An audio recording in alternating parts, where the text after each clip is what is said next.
Paguei minha língua. O Brasil é ouro no futebol masculino. Ainda bem, cara. Ainda bem que eu paguei, porque eu tava muito descrente, cara. Baixa expectativa demais pra esse time. Mas realmente me surpreendeu, cara. Tava excelente o pessoal lá. Direto ao assunto, vamos ver aqui. Eu disse que não ia fazer mais vídeo, mas esse aqui é até interessante porque é um texto de bioética. E só tem 3 páginas e é bem pequeno assim. Então vamos lá. Aqui se trata sobre o caso Tuskegee, que parece o nome de um Pokémon, o Togepi. Mas não é não, é alguém aí que eu ainda não sei quem é. O caso Tuskegee. Quando a ciência se torna eticamente inadequada. Professor José Roberto Goldin. Vamos lá. O caso Tuskegee tem sido objeto de divulgação e reflexão nesses últimos anos. Analisar um projeto de pesquisa feito no passado, em 1932, merece alguns cuidados. O primeiro e mais importante deles é o de manter a adequação dentro dos parâmetros então utilizados e não cair na tentação de utilizar reflexões posteriores como base para o julgamento. É fundamental utilizar os critérios contemporâneos para criticar e prevenir outras situações semelhantes. Desde o final do século XIX, inúmeras tentativas de regulamentação das atividades científicas vêm sendo feitas. Em 2 de março de 1900, o senador norte-americano Jacob Gallinger, do Partido Republicano, propôs ao Senado dos Estados Unidos uma lei regulamentando os experimentos científicos em seres humanos. Esta proposta não foi aceita, mas é o primeiro documento que estabelece regras claras para a realização de pesquisas em seres humanos. A pesquisa, segundo esta proposta, somente poderia ser realizada por profissionais habilitados. Os bebês, crianças, adolescentes, gestantes, nutrizes, velhos e doentes mentais não seriam elegíveis para a pesquisa. Por que será, né, mano? Por que será que um bebê não seria eleito para essa pesquisa? Bebê, me diga aí, você concorda em ser uma cobaia? Que? Como assim? Beleza, continuando. Os sujeitos de pesquisa deveriam ter mais de 20 anos de idade e estar em plena capacidade para tomarem decisões. Quando você diz que os doentes mentais não podem fazer parte disso, você não precisa nem mais falar essa parte, entendeu? Mas continuando, bora continuar.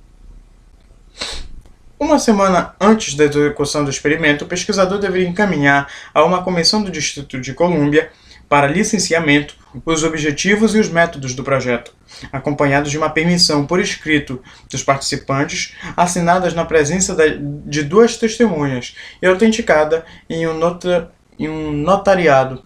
A comissão avaliaria os riscos envolvidos, a idade, a capacidade e o conhecimento que as pessoas envolvidas tinham dos procedimentos e o seu desejo em participar, para então licenciarem o experimento. Nenhum experimento teria continuidade contra a vontade de seus participantes. A comissão exigiria a entrega de relatórios sobre os métodos empregados e os resultados obtidos nos experimentos efetivamente realizados. Vale salientar que todas as intercoerências imprevistas deveriam ser relatadas de forma imediata e detalhada. De 1932 a 1972, o Serviço de Saúde Pública dos Estados Unidos da América realizou uma pesquisa cujo projeto escrito nunca foi localizado, que envolveu 600 homens negros, sendo 399 com sífilis e 201 sem a doença, da cidade de Macon. Está escrito aqui, é tipo bacon, só que com M, então ficaria Macon. Burrice. No estado de Alabama. O objetivo do estudo Tuskegee, nome do centro de saúde onde foi realizado, mind-blowing, né? Tuskegee, eu sei... Não, acho que não. Era observar a evolução da doença, livre de tratamento. Vale relembrar que em 1929 já havia sido publicado um estudo realizado na Noruega a partir de dados históricos, relatando mais de 2.000 casos de sífilis não tratados. Não foi dito aos pacientes do estudo de Tuskegee que eles tinham sífilis, nem dos efeitos desta patologia. O diagnóstico dado era de sangue ruim. Esta denominação era a mesma utilizada pelos eugenistas norte-americanos no final da década de 1920 para justificar a esterilização de pessoas portadoras de deficiência. Pelo amor, né, cara? Pelo amor. A contrapartida pela participação no projeto era o acompanhamento médico, uma refeição quente no dia dos exames e pagamento das despesas com o funeral. Durante o projeto foram dados também alguns prêmios em dinheiro pela participação. A inadequação inicial do estudo não foi a de não tratar, pois não havia uma terapêutica comprovada para sífilis naquela época. A inadequação, foi omitir o diagnóstico conhecido e o prognóstico esperado. A partir da década de 50, já havia terapêutica estabelecida para o tratamento da sífilis. Mesmo assim, todos os indivíduos incluídos no estudo foram mantidos sem tratamento. Todas as instituições de saúde dos EEUU receberam uma lista com o nome de participantes com o objetivo de evitar que qualquer um deles, mesmo em outra localidade, recebesse tratamento. A inadequação do estudo foi seguindo o padrão conhecido como slippery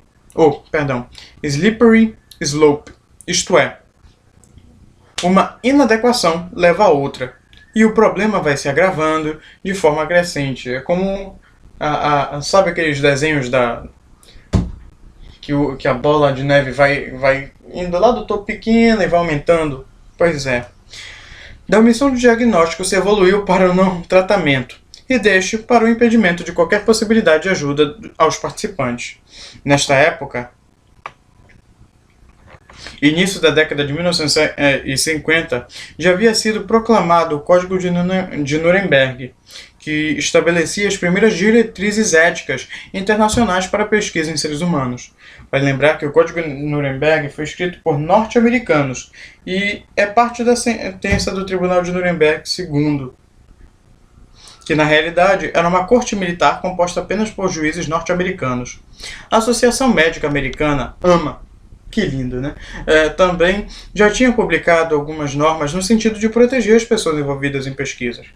Os resultados parciais do estudo foram aceitos pela apresentação em congressos científicos e não mereceram qualquer restrição por parte da comunidade científica. Em 1969, a imprensa notificou a confirmação que já tinham ocorrido 28 mortes no estudo.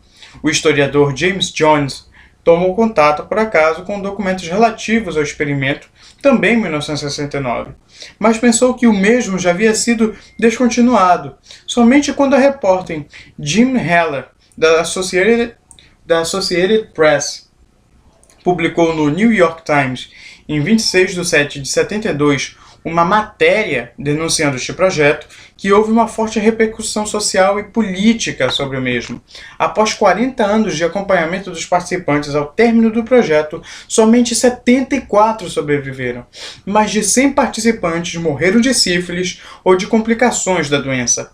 A instituição responsável pela condução do projeto nas suas últimas etapas foi o Centro de Controle de Doenças, CDC, de Atlanta. Em 1997, existiam apenas 8 pessoas ainda vivas. O governo norte-americano decidiu fazer um pedido de desculpas formais a todos os que foram enganados durante o experimento de Tuskegee. Muitas vezes, para exemplificar a inadequação de projetos de pesquisa, são utilizados experimentos realizados em campos de concentração durante a Segunda Guerra Mundial, e até a Unidade 731 do Japão poderemos fazer como exemplo. O caso Tuskegee, deixa eu ver aqui. Estes exemplos não são bons, pois na maioria das vezes não são pesquisas propriamente ditas, são aberrações pseudamente científicas. O caso Tuskegee é paradigmático, pois foi elaborado por pesquisadores supostamente preparados e com uma supervisão e respaldo de organismos governamentais.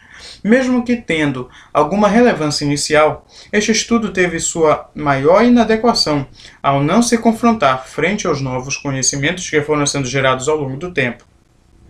A não reação de editores, comissões científicas de seleção de trabalho em congressos e comunidade científica em geral também, por ser responsabilizada e questionada. Somente com a indignação social é que o rumo da adequação ética e metodológica foi novamente encontrado. Esta é talvez a sua maior lição da importância do acompanhamento sistemático pela comunidade dos projetos de pesquisa que estão sendo realizados. Bom, aqui termina o assunto, mas tem mais outro aqui, o estudo Tuskegee e a falsa pesquisa de Huang, nas agendas de mídia do público, Junilda Ribeiro Bonfim. Isso também está disponível no link que é Unesco, eu não vou falar tanto assim do link, mas terminar logo por aqui.